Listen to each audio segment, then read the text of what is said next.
Innovating Education Learning World in association with WISE, an initiative of Qatar Foundation. Building better minds is part of the aim of education, and cognitive science can help. This discipline is the study of how brains process information, and some of the research can suggest ways to improve learning outcomes. This week we explore how it can be useful, particularly for people with learning disabilities.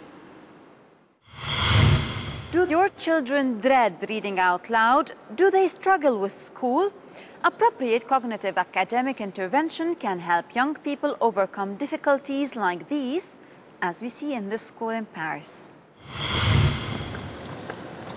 For the last 2 years, a specialist school has been open in Paris for youngsters with so-called dys problems. There are 18 pupils at the Seren school, and all of them have been diagnosed with specific learning difficulties. Perhaps the best-known dys condition is dyslexia, but there are many more, like dysphasia, dyscalculia and dyspraxia.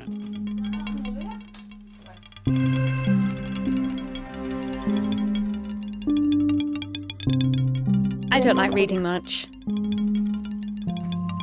Dorian is dyslexic, a problem that affects learning to read. For all the children at Seren, the problems are neurological, and they'll have to deal with them for the rest of their lives.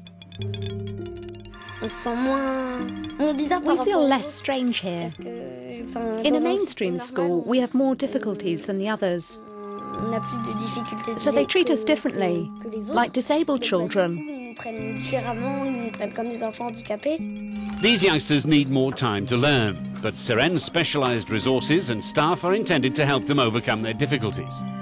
During the day, they have access to a speech therapist and a psychologist, and 1 hour is set aside for individual tuition. That means we can have some one-on-one time with each child. You can really go through a lesson and explain it clearly. On their own, they can ask more questions. It's estimated so-called dys problems affect between 8 and 12% of the population. The founder of Seren believes that once a child is diagnosed as dyslexic through a neurological checkup, he or she must be given thorough educational support.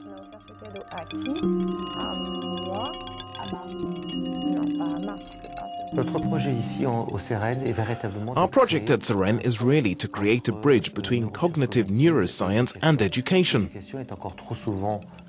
Education is still considered too often as an art, the art of teaching methods.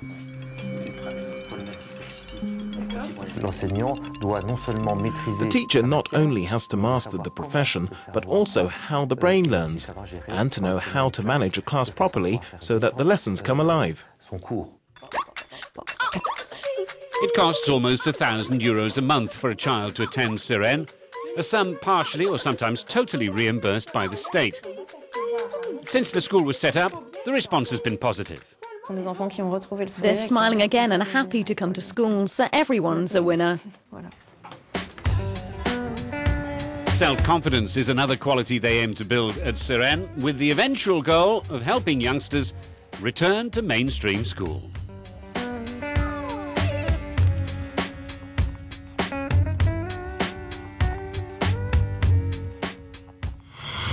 And moving south to Spain, let's visit a center which is using the latest scientific techniques to understand how the brain works when we are reading, counting or learning a language, all with the aim of improving young people's lives.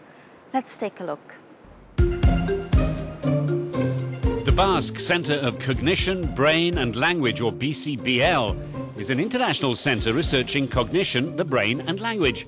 It was set up in 2008 on a technology park at San Sebastian in Spain.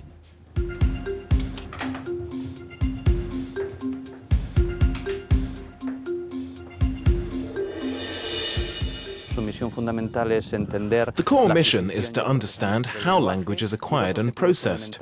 Two of the main goals are to understand learning a second language and the acquisition of literacy. To that end, scientists work closely with teachers to apply the results of their research in the classroom.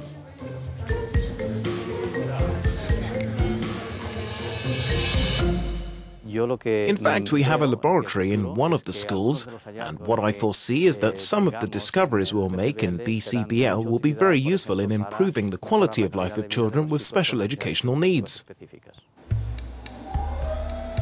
The research is centred on learning disorders in the acquisition of language. One of them is dyslexia, a permanent disorder in the process of learning to read that can be found in normal children without any pre-existing psychological or psychiatric problem. Dyslexia is a severe learning problem. It can be spotted in the first year of learning to read. It's possible to detect if a child is showing signs of difficulties in deciphering, that is, whether he or she can decode words. It's a good indicator of possible future problems.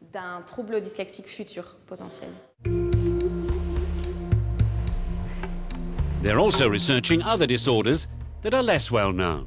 Dyscalculia is a disorder rooted in what we call the numerical concept. It's something in common with the rhesus macaque with animals that allows us to discriminate and make rough calculations. Dyscalculia is found in a very specific area of the brain, and it has a clear hallmark. Being totally dedicated to language, the Basque Centre is unique, and it's located in an area where two very different languages meet, the Latin-based Castilian Spanish and the pre-Indo-European Basque. When learning languages or any other subject, long-term memory is important. So what teaching techniques encourage the development of strong long-term memory? Are teenagers trying to study at the wrong time of the day? In this report, Dr. Paul Kelley, the pioneering head teacher and education writer, explains his ideas. Paul Kelley raised more than a few eyebrows when he was a head teacher in northeast England with his unconventional teaching methods. He applied the American theory of spaced learning, where intensive teaching periods are interspersed with 10-minute breaks. The theory says it's not time learning that forms the long-term memories, but the gaps in between. Were you ever bored at school? Are your children bored at school? There's a reason for that. Our brain can operate at up to 1,000 kilometers an hour, and yet we're teaching them at a snail's pace. There are better solutions. Spaced learning is where you have intense learning for up to 20 minutes. And then a 10-minute break because the body slows down as the cells make the changes they have to create a memory. And then the same intense input again. 3 intense inputs, 2 10-minute breaks, spaced learning.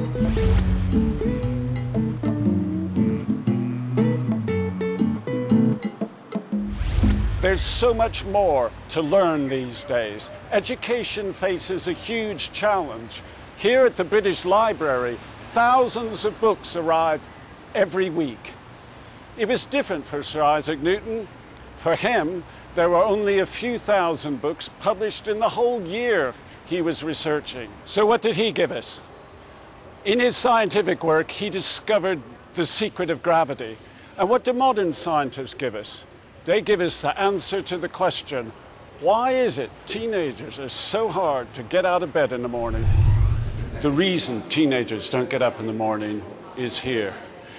In 2000, they discovered a new system within the human brain, and that system determined our waking and sleeping.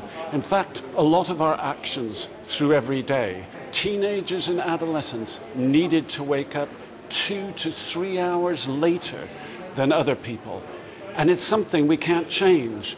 So instead of telling teenagers to get up in the morning and go to school, we need to move school times so they get up at the right time. The human brain's a marvelous creation. Just think I'm now walking around, thinking, talking, listening to the traffic, all of these things going on at the same time. My heart's beating. The whole thing is orchestrated by my brain. How could we possibly think that the best way of teaching was making somebody sit down and not move and listen to a person for an hour? Unusual way of learning indeed. Before we go, do you agree that spaced learning is an effective way of building long-term memory? We would love to hear your ideas, so don't hesitate to get in touch on our social media pages. Goodbye for now. Learning World in association with WISE, an initiative of Qatar Foundation.